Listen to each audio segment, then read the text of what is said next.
ಎಲ್ಲರಿಗೂ ಒಂದು ಅನುಭವ ಆಗಿದೆ. ಏನು ಕೇಳಿದ್ರು ಅಮ್ಮ ಇಲ್ಲ ಅಂತ ಹೇಳಲ್ಲ. ಒಂದು ವಿಗ್ರಹ ನೋಡಿದಾಗಲೇ ನಾವು ನೋಡ್ತೀವಿ, ತುಂಬ ವಿಭಿನ್ನವಾಗಿದೆ, ಎಲ್ಲೂ ಇಲ್ಲ ದೇವಸ್ಥಾನ. ಇದು ತುಂಬ ಪುರಾತನ ದೇವಸ್ಥಾನ ಅಂತಲೇ ಹೇಳ್ತಾರೆ.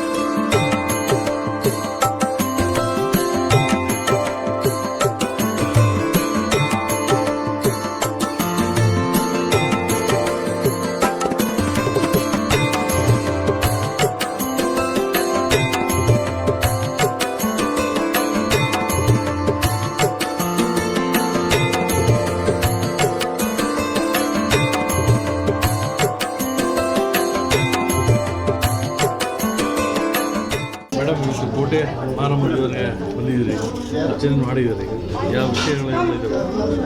ಎಲ್ಲರಿಗೂ ನಮಸ್ಕಾರ. ತುಂಬ ಖುಷಿಯಾಗುತ್ತೆ. ಈ ಭಾಗದಲ್ಲಿ ಪ್ರತಿ ವರ್ಷ ಇದೇ ರೀತಿ ನಾವು ಸುಮಾರು ಒಂದು 50 ವರ್ಷಗಳಿಂದ ನಾವು ಮಾಡ್ಕೊಂಡು ಬರ್ತಾ ಇರೋವಂಥ ಒಂದು ಪದ್ಧತಿ ಇದು.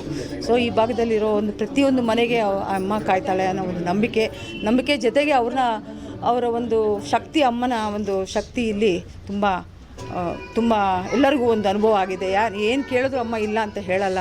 ಇಲ್ಲಿ ಒಂದು ವಿಗ್ರಹ ನೋಡಿದಾಗಲೇ ನಾವು ನೋಡ್ತೀವಿ, ತುಂಬ ವಿಭಿನ್ನವಾಗಿದೆ, ಎಲ್ಲೂ ಇಲ್ಲ ದೇವಸ್ಥಾನ. ಇದು ತುಂಬ ಪುರಾತನ ದೇವಸ್ಥಾನ ಅಂತಲೇ ಹೇಳ್ತಾರೆ. ಹಳೆ ವಿಗ್ರಹ ಇತ್ತು, ಇಲ್ಲಿ ಬಂದು ಸ್ಥಾಪನೆ ಮಾಡಿರೋ ಅಂಥದ್ದು. ಸೊ ಇತಿಹಾಸ ಇರುವಂಥ ಒಂದು ದೇವಸ್ಥಾನ ಇದು.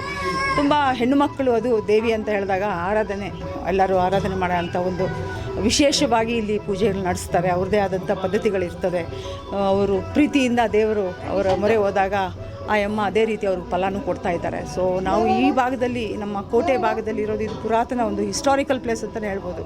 ಇದು ನಮ್ಮ ಬೆಂಗಳೂರು ಹೃದಯ ಭಾಗ ಅಂತಲೇ ಹೇಳ್ಬೋದು. ನಮ್ಮ ಕಲಸಪಾಳ್ಯಂ ಹತ್ರನೇ ಇರುವಂಥದ್ದು ಜಲಕಂಠೇಶ್ವರ, ಈ ಕೋಟೆ ಮಾರಮ್ಮ ಮತ್ತು ಕೋಟೆ ಆಂಜನೇಯ ಸ್ವಾಮಿ, ಕೋಟೆ ವೆಂಕಟೇಶ್ವರ ಸ್ವಾಮಿ, ಇದೆಲ್ಲ ಒಂಥರ ನಾವು ಈ ಭಾಗದಲ್ಲಿ ಇರೋರೆಲ್ಲ ತುಂಬ ನಂಬ್ತೀವಿ. ಯಾಕಂದರೆ 4 ಕಡೆ ದೇವರಿದ್ದಾರೆ ಅಂತ ಹೇಳೋ ಒಂದು ನಂಬಿಕೆ ಇಟ್ಕೊಂಡು ಎಲ್ಲ ಪುರಾತನ ದೇವಸ್ಥಾನಗಳು. ಸೊ ಭಕ್ತಿ ಶ್ರದ್ಧೆಯಿಂದ ನಾವೆಲ್ಲರೂ ಇಲ್ಲಿ ಬಂದಿದ್ದೀವಿ. ಇವತ್ತು ಎಲ್ಲ ಹೆಣ್ಮಕ್ಳು ಬಂದಿದ್ದಾರೆ. ಪ್ರತಿಯೊಂದು ಮನೆ ಇಲ್ಲಿ ಇರೋವಂಥ ಎಲ್ಲ ಹೆಣ್ಮಕ್ಳು ಇವತ್ತು ಬಂದಿದ್ದಾರೆ.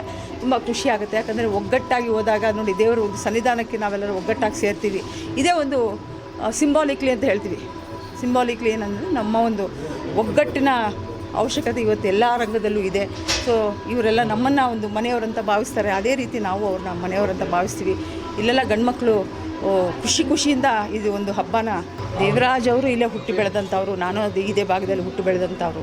ಸೊ ಇದು ಪ್ರತಿಯೊಂದು ಮನೆಯವರಂತಲ್ಲ, ಇಲ್ಲಿ ಈ ಭಾಗದಲ್ಲಿ ಬರೋವಂಥವ್ರು ಎಲ್ಲ ಚಿರಪರಿಚಿತರು.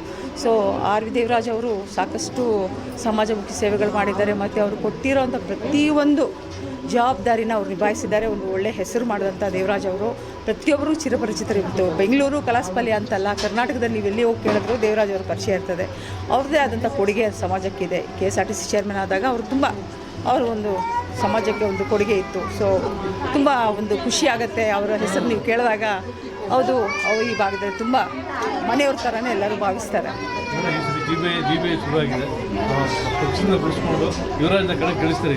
ಖಂಡಿತ ಹೌದು, ಖಂಡಿತ ನಾವು ಯುವರಾಜ್ ಅವರು ಬರ್ತಾರೆ. ದೇವರಾಜ್ ಅವರ ಒಂದು ಮಾರ್ಗದರ್ಶನದಲ್ಲಿ ಅವ್ರ ಮುಂದಕ್ಕೆ ರಾಜಕೀಯ ಜೀವನ ಅವರು ಆಯ್ಕೆ ಮಾಡ್ಕೊಂಡಿರೋಂಥವ್ರು. ತುಂಬ ಚಿಕ್ಕ ವಯಸ್ಸಲ್ಲಿ ಅವರು ಗುರುತಿಸಿ ಅವ್ರಿಗೆ ಒಂದು ಜವಾಬ್ದಾರಿ ಕೊಟ್ಟಿದ್ದಾರೆ. ಸೊ ಮುಂದುವರ್ಸ್ಕೊಂಡು ಹೋಗ್ತಾರೆ ಅಂತ ಹೇಳ್ತಾನೆ. ಎಲ್ಲರ ಒಂದು ಸಹಕಾರದಿಂದ ಖಂಡಿತ ನಿಮ್ಮೆಲ್ಲರ ಸಹಕಾರನೂ ಬೇಕಾಗತ್ತೆ.